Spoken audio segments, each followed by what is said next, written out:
Monsieur Christian Tsay, représentant de l'OIT, directeur du Bureau international du travail. Alors, nous avons fité de Tikian, nous avons fait izy amoy io satria mety tsy dia misy loatra amin'ny fotoana mpahafantarana azy hoe izy io rehefa manao conférence samy zavatra maro isan-karazany. Andriamatoa Christian Tsay dia teraka tany Diego ary tena zanaka malagasy nivoaka tamin'ny fianakaviana sahilana. Nianatra izy tamin'ny école Saint-Joseph tany Diego, tovy amin'ny zanaka malagasy rehetra tany. Niakatra izy tao amin'ny collège Sainte-Thérèse à Biby. Avy eo izy niakatra ihany taorin'izay tao amin'ny lycée mixte Diego. Rehefa zay dia tonga taty Antananarivo izy nianatra tao amin'ny anjerimanontolo tao Ankatso tao amin'ny BEX nanao économie ary nahita izany fiainana mpianatra malagasy zany sy ny olana rehetrarehetra manodidina amin'izay. Rehefa tao ary izy dia niezaka mafy ary nahazo bourse isan-karazany nandehanana mivelatra tany ivelany. Hoy aty hoe nivoaka tamin'ny fianakaviana sahirana izy tsy mba nanana ray aman-dreny nalohana na tsy misy mpanoana tao anatin'izany fa dia ezaka nafahana tamin'ny concours isan-karazany nahazony bourse isan-karazany. Ary rehefa nahazo an'izany izy ary anisany meilleur major foana tao anatin'izany rehetrarehetra izany dia tany Paris nanao CFEP misy adiloko kely fa tamin'izy mbola teto koa zany dia nandeha nianatra tany amin'ny Escalier. Tany amin'ny CFEP Paris Marseille izy nanao économie finance. Avy eo tany HEC Lumini Marseille niakatra tany amin'ny ISAE Aix-en-Provence à Marseille nanao administration des entreprises. Dia avy eo lasa tany amin'ny ISA Université de Laval na Canada nanao approvisionnement. Zay ny fianarana nataony ary dia hoy aty hoe niezaka ny tena manontolo tamin'ny ezaka nataony nahazoany izany bourse izany nahafahany nanao izany rehetrarehetra izany.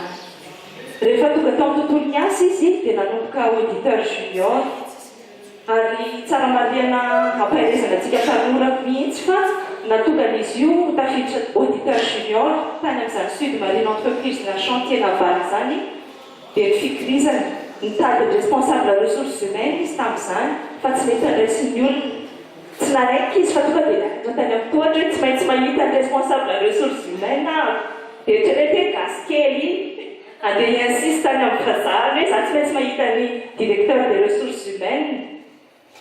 Lesinao antsika tanora zany hoe atraizany fahasahintsika tanora, atraizany stratégie ataontsika fa tsy andro hoe misy olona intervention foana na olona hafa foana no amenatsindra ohatra hoe tsy mahita ho aleo anatin'izay zay amin'ny.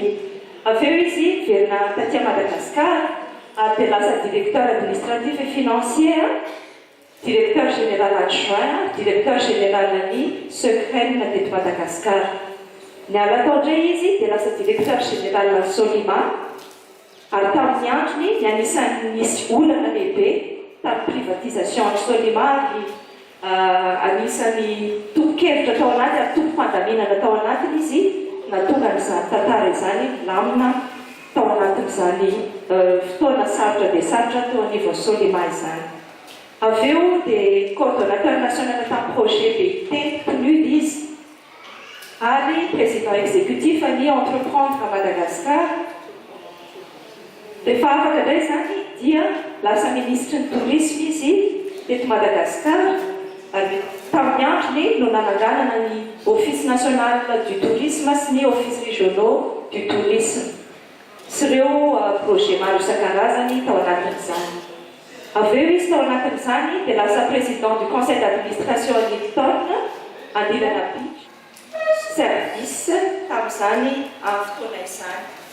Izy koa no fondateur ary président du conseil d'administration de Radio Fréquence Plus tamin'izany fotoana izany ary fondateur du groupe de consultants GEC, groupement d'expertise et de compétences izay anisan'ny groupena consultant natanjaka be teto Madagasikara. Rehefa nanana izay traikefa rehetrarehetra izay izy sy nanana ny oetimanana tao anatin'izay ny fahaizana sy ny oetimanana hiatrika izany asa izany dia hitantsika izy amin'izao fotoana izao ary 20 taona izao taleny raharesapirenena momba ny asa ary reharehantsika eto Madagasikara moa izy satria izy malagasy voalohany nanana an'izany toerana hoe représentant de l'organisation internationale du travail zany eo amin'ny firenena izay misy azy.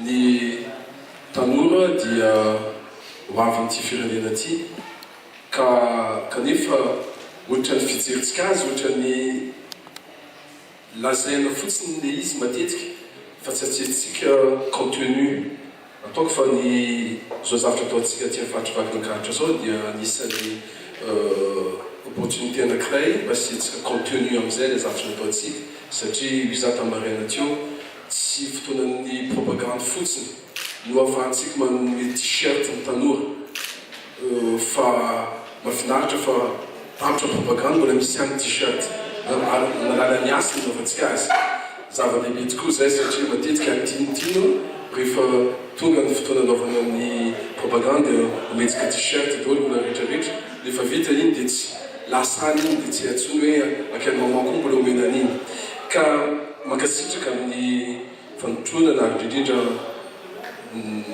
nazavanao teo mikasika ny politika pirenena mikasika ny fampanalana asa sy ny fanofanana arakasa eto Madagasikara.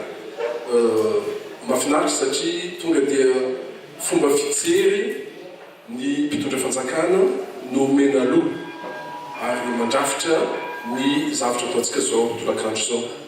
Tsitsatiaritra ihany no mbola zavatra anankiroa zany anomboany zao conférence ataontsika zao conférence débat zao. Voalohany ny zao conférence zao tsy miengagé ny fanjakana malagasy. Izay teniko rehetrarehetra ataoko eto dia miengagé ny tenako hamasotena ny fikambanana raisam-pirenena momba ny asa. Ka sanatria ny vava ohatra ka zavatra miteneniko eto lazainareo fa miteneneny ministre na miengagé azy tsy miengagé azy mihitsy tsy miengagé ny fitondrana malagasy. Zay ny tsitsatsiaritra voalohany fa miengagé kosa ny fikambanana raisam-pirenena momba ny asa izay zaho mitantana azy amin'izao fotoana zao.